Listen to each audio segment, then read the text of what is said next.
Selamat jumpa saudara-saudara sekalian di seluruh wilayah tanah air tercinta. Sekarang saya sedang bersama Romo Diri dan Romo Made. Halo Romo Diri, Romo Made.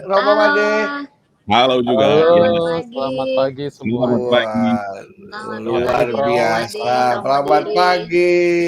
Oh, Ya, kenalan dulu dong, Romo Made sekarang lagi di mana ini? Ya, saya Romo Made, sekarang sementara di Radio Montini ya. Wah, Radio Montini. Di Apa Manado ya, provinsinya? Romo ya? Bagaimana, Prof? Romo Made di Manado? Iya, di Manado. Di Manado. Oke. Manado. Kalau Romo Diri, di mana Romo? baik. Saya di Keuskupan Sintang, sekarang posisinya di kantor paroki. Wah. Di Keuskupan Sintang. Iya, Waduh, betul, saya Mbak Lisa. dulu sebelum nikah ke sana tuh, Romo. Iya, saya masih kecil, Mbak Lisa. Oh iya, Romo ingat. Maksudnya Romo, istri saya sudah tua begitu ya maksudnya. Enggak, saya nggak ngomong begitu. Dulu jangan masih frater. Masih frater jangan dulu ya, Romo. Saya masih SMA pada saat itu. Wah, luar biasa. Jadi ya infonya kemana-mana Pak Lisa Arianto akan datang. Wah, itu kita dari sekolah maupun yang di paroki. Ya antusias banget. Heboh langsung ya. Iya, heboh banget. Artis akan datang, itu ya informasinya.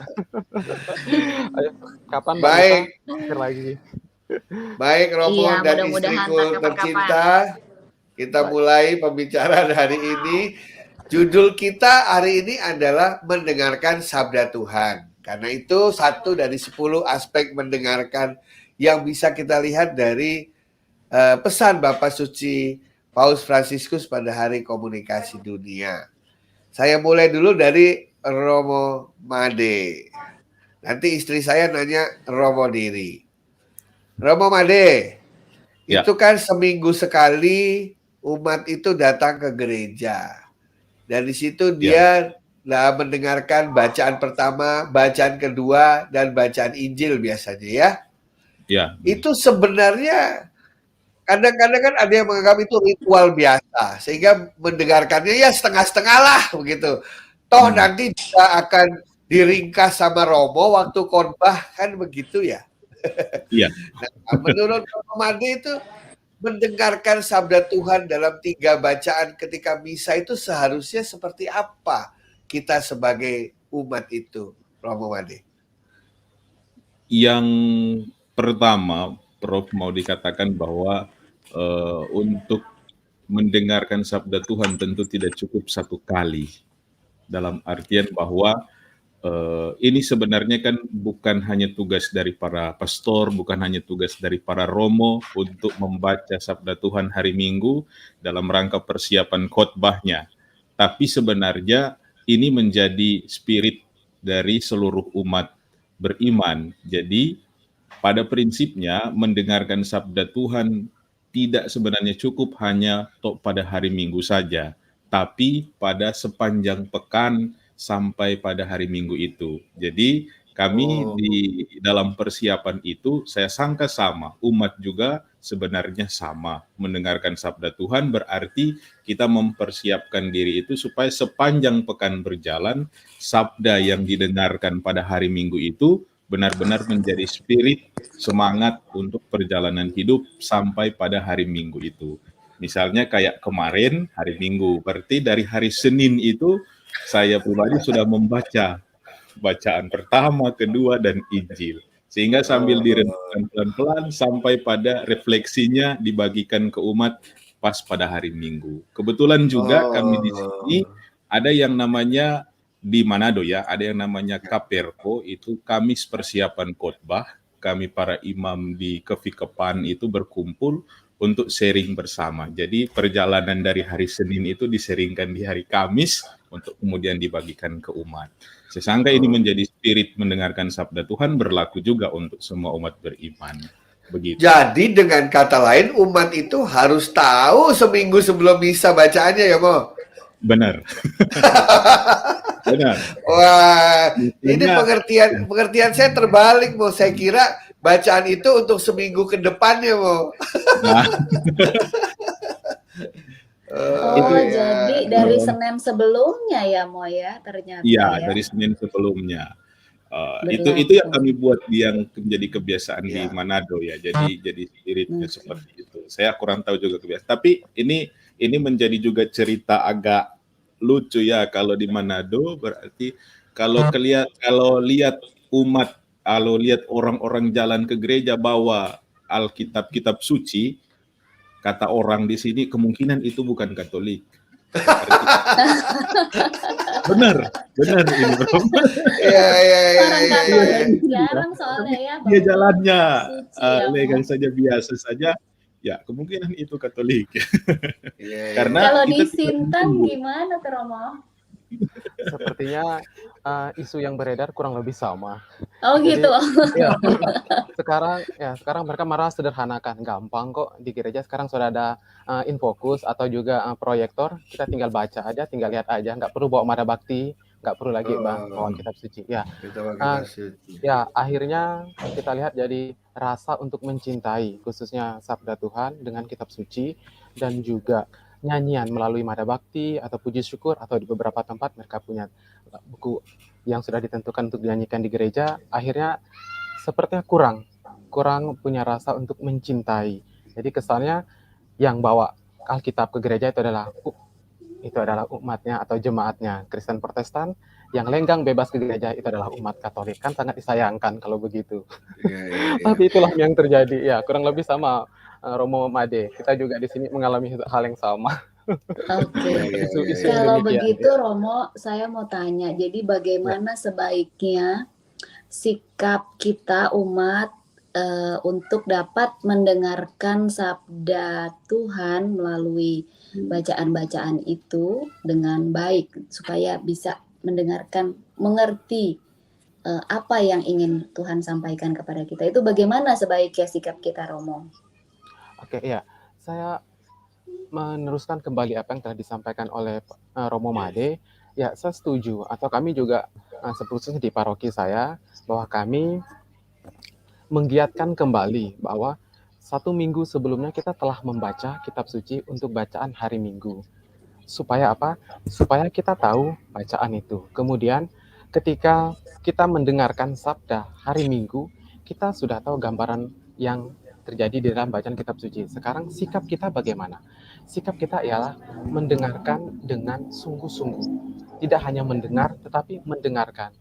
Saya mengandaikan bahwa kalau mendengar itu orang sambil lalu, sehingga tidak bisa menangkap atau kurang dapat mengerti dengan baik. Tetapi kalau mendengarkan, jiwa, raga, spiritnya tuh memang ada di situ, sehingga dia bisa menceritakan kembali dengan bahasanya apa gambaran sabda itu, sehingga dia bisa mengerti dengan baik apa yang harus saya lakukan, apa yang pesan yang akan disampaikan, terutama mendengarkan khotbah yang disampaikan oleh pastor untuk menekankan kembali pesan yang ingin disampaikan.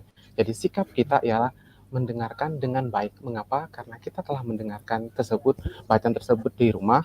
Sekarang diperkuat lagi ketika hari Minggu, maka sikap kita ialah sikap yang tenang. Hati kita sebelum mendengarkan sabda Tuhan, kita persiapkan sungguh-sungguh, sehingga sabda itu benar-benar bisa masuk, bisa kita mengerti melalui khotbah yang disampaikan oleh pastor. Seperti itu menurut saya. Ya, Baik. ya. Nah, saya mau tanya ke Romo Made nih, Romo. Kan Ya. tidak semua umat terbiasa dengan membaca kitab suci ya terutama umat Katolik yang tadi disampaikan. Itu terutama perjanjian lama kan ceritanya begitu banyak, konteksnya berbeda-beda begitu ya. Ya. Biasanya kalau mendengar kata ada di tengah-tengah gurun, di pinggir jurang, di sungai, kita mencoba untuk mengimajinasikan itu. Nah, sementara bacaan itu kan diambil potongan-potongan ya, Romo Made ya. Bagaimana saya bisa mendapatkan pesan utamanya seperti yang Romo Diri sampaikan tadi? Pesannya tuh itu loh. Kalau dalam bahasa Indonesia dulu kan kita diajarin pesan tuh biasanya di awal atau di akhir, ya katanya gitu ya. Tapi kalau di kitab suci ini kan nggak begitu terlihat, apalagi kalau kita ambil potongan. Bisa dikasih tipsnya, Romo Made? Begini Prof, ya sesuai dengan pengalaman dan juga mungkin dia dari segi liturgi sedikit, biasanya untuk bacaan pertama itu sudah pasti ada benang merahnya dengan bacaan Injil. Bukan Ya. berarti kita mengabaikan bacaan kedua, tidak. Tapi benang merahnya ada pada bacaan pertama dengan bacaan Injil. Nah, bacaan kedua itu menjadi realisasi kayak begitu dari bacaan-bacaannya. Nah, pesannya, tipnya biasanya kayaknya kan perjanjian lama mengisahkan banyak tentang sejarah-sejarah gitu toh. Ya, Biar ya, ya. untuk bisa menemukan satu pesan, biasanya kita baca perjanjian lama dulu, perjalanan sejarah-sejarah, kemudian beralih ke perjanjian baru, khususnya Injil. Nah, kalau di Injil saya sangka pesan Yesus di bacaan Injil itu sudah jelas biasanya. Nah, dari situ kita berangkat ke kembali ke bacaan pertama dulu. Jadi tidak langsung kita berhenti di bacaan Injil untuk menemukan pesannya. Kembali ke bacaan pertama, membaca secara keseluruhan satu perikop misalnya, kurang lebih, sehingga kita mengerti konteksnya dan kita mengerti juga pesan dari bacaan kedua dari Injil itu. Kemudian kita bawa, oh rupanya perjalanan umat Israel itu sekian-sekian contoh. Kemudian kita bawa realisasinya dalam kisah dari misalnya surat-surat Paulus dalam bacaan kedua. Pada prinsipnya saya tertarik dengan apa yang dikatakan Paus di pesan ini sebenarnya dari komunikasi. Makanya ada persiapan tadi bagaimana sikap kita dan seterusnya. Itu saya terkesan dengan yang Paus katakan bahwa jangan kita menempatkan hati di telinga. Telinga, Tapi ya. sebaliknya kita menempatkan telinga di hati. Di hati. Ya, perjalanan itu betul-betul memang pesannya jadi hidup gitu loh. Ya, ya, Demikian. Romo Diri, gimana Romo Diri? Ya, pada intinya kurang lebih sama prosesnya ya. Jadi kita membaca secara keseluruhan yang di dalam bacaan pertama, kemudian nanti kita baca lagi di bacaan Injilnya. Nah, kalau biasa saya baca secara keseluruhan dalam satu perikop itu, misalnya bacaan pertama, satu perikop, nah, kemudian itu konteksnya bicara tentang apa sih? Apa yang mau dikatakan dari teks tersebut?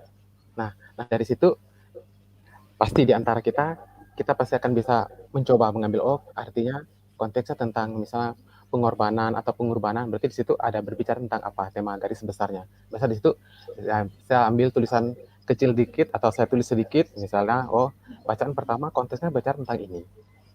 Atau misalnya tentang pertobatan misalnya. Saya tulis sedikit di bacaan pertama berkaitan tentang pertobatan. Kemudian saya baca lagi bacaan Injil. Oke, tentang pertobatan dalam konteks yang berbeda, tetapi pesan yang mau disampaikan ialah, ini sama-sama konteksnya berbicara tentang pertobatan. Nah, dari situ baru nanti kita menggambarkan bacaan pertama tentang apa, konteksnya seperti apa, terjadinya seperti apa. Nah, kalau kita punya situasi yang terjadi pada saat ini, kita ceritakan kembali. Oke, konteksnya seperti ini. Nah, ini harus dilakukan. Nah, dalam bacaan Injil, kita menegaskan kembali apa yang telah disampaikan oleh Tuhan Yesus. Ambil contoh saja. Nah, ini yang harus kita lakukan. Dan pesannya untuk kita semua adalah ini yang harus kita laksanakan dalam kehidupan kita. Jadi seperti itu kalau dari pengalaman saya, Prof dan juga Ibu Lisa. Ya, sekarang gantian. Istri saya tanya Romo Made, saya nanya Romo Diri. Ya, silakan istriku. Iya. Jadi yang ada benang merahnya bacaan pertama dengan bacaan Injil gitu ya. Terus bacaan kedua tadi untuk contohnya gitu ya Romo. Tapi Ya, intinya tetap sama begitu. Tetap sama sebenarnya. Tapi terkadang memang secara tapi kadang juga nggak ada bacaan kedua kan Romo, apalagi sekarang masa pandemi misalnya makin singkat. Jadi bacaannya hanya bacaan pertama saja. Nah, itu gimana tuh Romo? Memang kalau dalam secara liturgis yang pernah kami pelajari, memang bacaan kedua itu prinsipnya fakultatif, dalam arti bisa dibacakan bisa tidak. Yang prinsipnya itu adalah bacaan pertama dengan bacaan Injil. Jadi berbeda antara perjanjian lama dengan perjanjian baru, seperti itu. Jadi kalau tidak dibacakan bacaan kedua, biasanya juga tidak menjadi masalah sih dalam ini. Apalagi situasi pandemi yang banyak dipersingkat seperti itu. Ya. Romo Diri, begini. Ya. Kita sekarang keluar dari mendengarkan sabda Tuhan di luar misa. Oke. Misa kan sudah jelas ya, bacaan-bacaannya sudah ditentukan. Nah, sekarang kita keluar dari misa dalam kehidupan sehari-hari. Kita ingin misalnya membaca kitab suci pada saat masa-masa luang kita atau ada waktu kita ingin membaca kitab suci. Itu bagaimana cara memilih mana yang kita baca ya? Terus orang Katolik itu kan mulai dari mana? Masa mulai dari Kejadian gitu kan ya? Itu ada nggak? Ya. Gimana? Apa sih sebenarnya yang harus saya bacakan? Gimana cara memilihnya? Apakah sesuai dengan kehidupan saya atau hal yang saya alami sekarang? Itu lebih baik seperti apa ya? Terutama bagi mereka yang ingin mendengarkan sabda Tuhan dalam kehidupan sehari-hari melalui kitab suci. Ya, baik, Pak. Saya biasanya menyampaikan kepada umat yang pertama harus dilakukan, misalnya di awal tahun, saya cerita Ya. sedikit, mereka harus membeli kalender liturgi. Oke. Ya, alasannya apa? Alasannya bahwa di sana di kalender liturgi telah tercantum bacaan-bacaan harian. Oh, oke. Ya, bacaan-bacaan harian. Jadi usahakanlah sebelum mereka berangkat bekerja atau punya waktu luang dalam bekerja, istirahat sejenak. Sebelum membaca, siapkan diri dulu, siapkan hati mereka, berdoa sejenak, mohon Tuhan memberikan pencerahan, penerangan, sehingga apa yang mereka baca, mereka bisa ketahui. Nah, setelah selesai berdoa, baru mereka membaca. Bagaimana bagi mereka yang tidak memiliki kalender liturgi? Ya, sekarang sudah sangat mudah karena ada banyak aplikasi yang Ya. juga di sana terdapat kalender liturgi. Nah, bagaimana memulainya? Ya, silakanlah memulai dengan setia membaca bacaan harian tersebut. Saya pikir itu jauh lebih baik ya. Kita setia dengan membaca bacaan yang telah dicantumkan di kalender liturgi, sehingga ya dalam 1 tahun kalau kita setia, ya sudah dapat gambaran yang baik lah. Ada banyak firman Tuhan yang telah kita baca dan kita renungkan secara pribadi. Artinya Allah bisa karena biasa, tak kenal maka tak sayang. Betul, Pak. Bener tuh, karena aplikasi sekarang itu bacaan hariannya malah ada yang sudah membacakan tuh, Romo. Lebih enak tuh kita kalau Ya. pakai gitu. Ya. Gitu Ya, ya. Jadi kayak sanggar cerita ya. Ya, Bahkan setiap ada hari. yang sudah bikin filmnya gitu. Biasanya kan untuk anak-anak mereka tuh malas tuh membaca tuh biasanya tuh, Romo. Jadi mereka lebih suka lihat filmnya gitu. Ya. Oke, Romo Made, Romo Diri. Wah, kita sudah 17 menit tidak terasa ngobrol nih ya. Nah, terakhir kami minta pesan dari Romo untuk mereka yang mengikuti pembicaraan kita ini, terutama peserta Komsos Olympics, yaitu sebuah kata-kata terakhir, boleh quote, boleh pesan terkait dengan mendengarkan sabda Tuhan dengan telinga hati tadi. Romo Made dulu. Apa ya? Ya, untuk semua yang ikut Komsos Olimpik ini ya, mendengarkan sabda Tuhan itu tidak cukup hanya dengan telinga saja, tapi kita harus libatkan dengan hati. Setelah sampai di hati itu juga tidak cukup, kita perlu juga sampai pada merealisasikannya atau istilahnya sampai di tangan. Dalam arti itu Paus katakan, janganlah kita membangun komunikasi yang monolog, hanya sekedar menunggu dan mendengarkan, tapi benar-benar melibatkan hati untuk sampai pada hati dan tindakan kepada sesama. Demikian. Terima kasih. Terima kasih Romo Made. Silakan Romo Diri. Baik, saya buat sebuah pantun. Wih, asik. mantap ini. Semoga biasanya suami saya Romo suka bikin pantun. Nah, sekarang ada saingannya nih. Baik. Kalau kamu ingin menjala, jangan lupa membawa jalannya. Kalau kamu ingin bahagia, jangan lupa mendengarkan sabdanya. Terima kasih. Mantap. Romo, dalam Komsos Olympics ini, setiap yang kita bicarakan jadi soal, termasuk pantun itu tadi.